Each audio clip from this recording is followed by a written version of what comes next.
génne na lan lañ ci mën a jàpp ci gàntal ak lan lañ ci mën a tënk wala ci gàttal rek lan lañ ci mën a jàpp ci boobu les rapport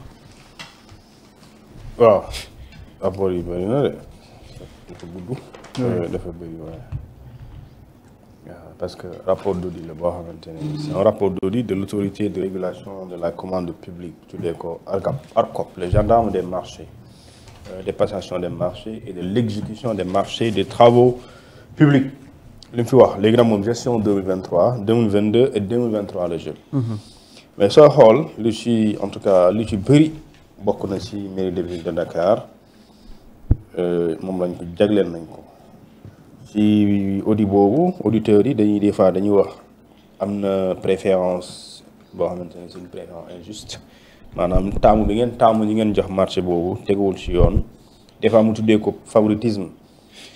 tantôt mu tuddee doxalin bi gestion défaillante tantôt mu tuddee ko gaspillage potentiel tantôt mu tuddee ko ay irrégularité ay ñu tuddee manquement mais puisque dafa bëri da ciy jël lenn rek lenn. oui lenn mooy. peut-être bu mairie bu Dakar. waaw exactement qu'est-ce qui se passe. mairie bi bu Dakar ça veut bëri c'est-à-dire que su ma ko doon suñ loolu lépp doy na émission yëpp doy na émission mais puisque dafa am point bu intéressant nañ commencé. mooy allée aménagement travaux d'aménagement des allées Serigne Babacar Sy mooy fii nii si ginnaaw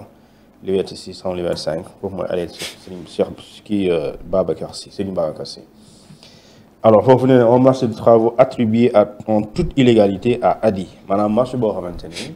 dañ koy jox ADI mais jaarul yoon. ADI moom dafay jaay lu ñu tuddee ay marchandises montant bi mu ngi toll ci 702 millions 444 mille francs CFA mu am ñaari attestation yoo xamante ni ay sociétés ñoo ko def jàpp ne dafa am vente de légumes boo xam ne dañ ko dugal ci dossier bi moins cher ñu ne. 162 millions virgule 401 francs CFA Africa Business Center éliminé moom moo tamit bu waroon soumissionné ci marché bi mais dañ ko éliminé et pourtant moom moo joxe moins moo gën a joxe lu ndaw parce que moom lu mu joxe ak ku ñu jox marché bi kooku Africa Business Center moom mu ñuy éliminé moo gën a proposé mieux en termes de prix wala coût lu oyof léegi marché bi c'est un marché numéro T050518/24 Dakar relatif au marché de travaux d'aménagement des allées Khalifa Ababacar Sy maanaam dañoo waroon yeesal les allées Serigne Babacar Sy soo ñëwee Liberté 5 su ma juumlee foofu la allée Serigne Babacar Sy nekk dañ ko war a yeesal dañ ko waroon yeesal sax gëm naa ba léegi pareegul parce que romb naa fa temps yële te matul weer. ñu ne allées yooyu bu ñu ko waree réaménager mu ngi war a toll ci 702 millions 447 mille 274 mille francs CFA loolu moo ko war a defar taaral ko defar et cetera léegi ñu ne les auditeurs ñoom li ñu noté mooy kii di candidat bi Africa Business Center moo xamante ne c'est une société bu soumissionné moom dafa proposer benn offre bu toll ci 540 millions 46 mille 106 francs CFA mais dañ koy éliminer. offre am bi moo gënoon oyof parce que booy xool offre bu mu joxe ak ki gagné marché bi boo koy xayma différence bi mu ngi toll ci 162 millions 401 mille 150 mille francs CFA ki ñu jox marché bi ak moom lu mu proposé soo ko moyen moom loolu mooy différence bi kon moom moo joxe lu gën a oyof ñu dem encore ne ci loolu ki ñu jox marché bi moom mu ngi tudd l'entreprise africaine des infrastructures ñu tuddee ko ADI mais la ville de Dakar selon les auditeurs. Okay. La ville de Dakar reproche ki nga xamante ni moom mooy. ADI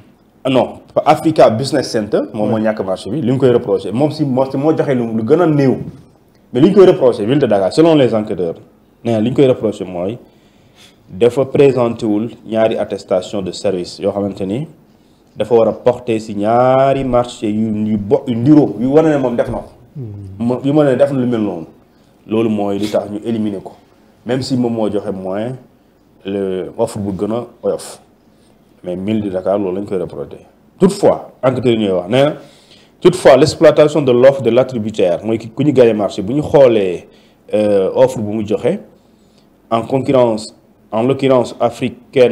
l'africaine des infrastructures ñu tuddee ko ADI dafa permettre na enquêteurs yi ñu constater que ne moom ci boppam remplir critères yi nga xamante moom mooy les critères de qualification yi nga xamante ni dañ leen définir ci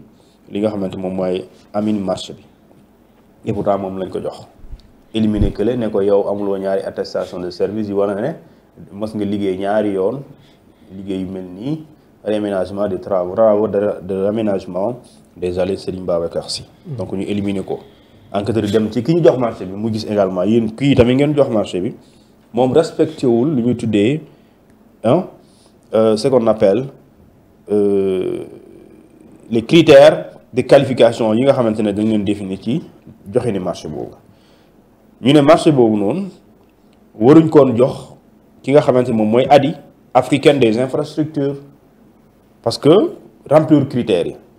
donc le marché ne devrait donc pas lui être attribué au détriment de l'entreprise Africa Business Center qui a proposé une offre moins coûteuse de 162 401 158 000 francs CFA 158 plutôt francs CFA ñu ne encore en effet ci loolu ñu dañoo exiger woon candidat yi ginnaaw bu ñu waxee ñoom am nañ expérience ci wàllum doxalin marché travaux yi nga xamante ni expérience dafa war a nekk ni expérience de 10 ans ginnaaw bu ñu leen laajee loolu wala après ñu fournir une ligne de crédit ñu présenter ay états financiers certifiés par un expert comptable boo xamante ni expert comptable bi day bokk ci benn service bu tudd ONECA wala nga bokk ci benn organisme boo xam ne bu mel ni ONECA la après nga fournir ñaari attestation de service portant sur des marchés similaires mooy wane ne ñaari attestation wane def nga ñaari marché yu bokk comme ñun lay sant nii loolu mooy les critères d'attribution du marché beneen bi mooy ñu ne la société ADI mi nga xam ne moom lañ jox marché bi ñu ne la société ADI n'a pas présenté ses états financiers donc critères yi ñu ko wax ne exiger ko benn baa ngi noonu nee na jox nañ ko marché bi waaye indiwul état financier waaw beneen bi mooy non seulement indiwul état financier te état financier même bu ko indee woon c'était un état financier ou bien des états financiers yoo xamante ne ñu waroon certifié par un comptable boo xam ne dafa bokk ci ONECA loolu ñu ne loolu dafa violer d'accord ay exigences yi nga xamante ni loolu mënuloon ñàkk beneen bi mooy mu ne l'attestation bu ñu présenté pour gagner marché bi ba ADI joxe attestation boobu noonu c'est une attestation qui n'est pas conforme à celle bi nga xamante moom lañ doon laaj maanaam kayit bi nga indi wane ne def nga ñaari yoon liggéey yu mel ni kayit yooyu mingoowul ak li war kayit bi war a am beneen bi mooy ñu ne il est mentionné dans l'attestation ci biir attestation kayit boobu noonu que ADI moom attestation constitue un engagement de financement et qu'elle est livrée exclusivement pour les besoins de la soumission maanaam liñ ci bind ak li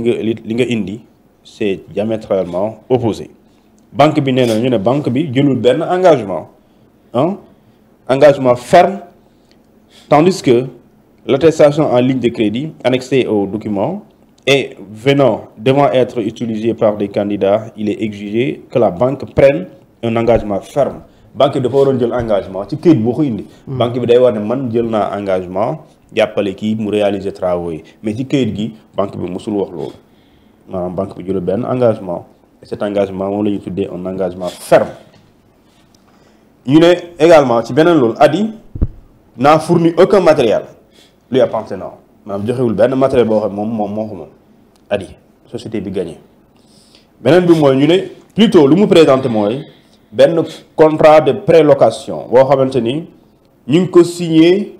ak benn entreprise bu tudd Siliex Sénégal SA toutefois ñu ne bu ñu xoolee dépouillement bu ñu xoolee carte grise ñu xool carte grise yi ñu ci joindre gis nañ ne ci contrat prélocation bi dafa permettre ñu gis ne matériel bii ñu mentionné ci contrat bi mosul nekk matérielu ki ñu contracté maanaam ki nga signé te amuloo ko kooku sa amu ko ñu ne locataire Silex mooy le co-contractant en effet ñu ne matériel bi ñu ngi ko immatriculé ci turu société bu tudd légumes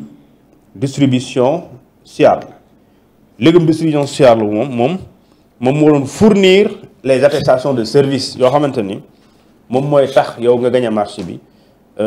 bi nga xamante pour nga mën a déposer ce dossier.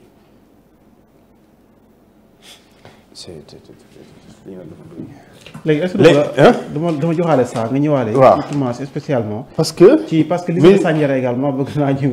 ñu détaillé ko un an. non dafa bëri. waaw léegi mais lu ci ëpp fii en tout cas. waaw léegi focusal ville de Dakar lañ ko focusal ma ci mairie bu Dakar bi foofu noonu. ma ñëw ça peut être sa première appréciation justement ci li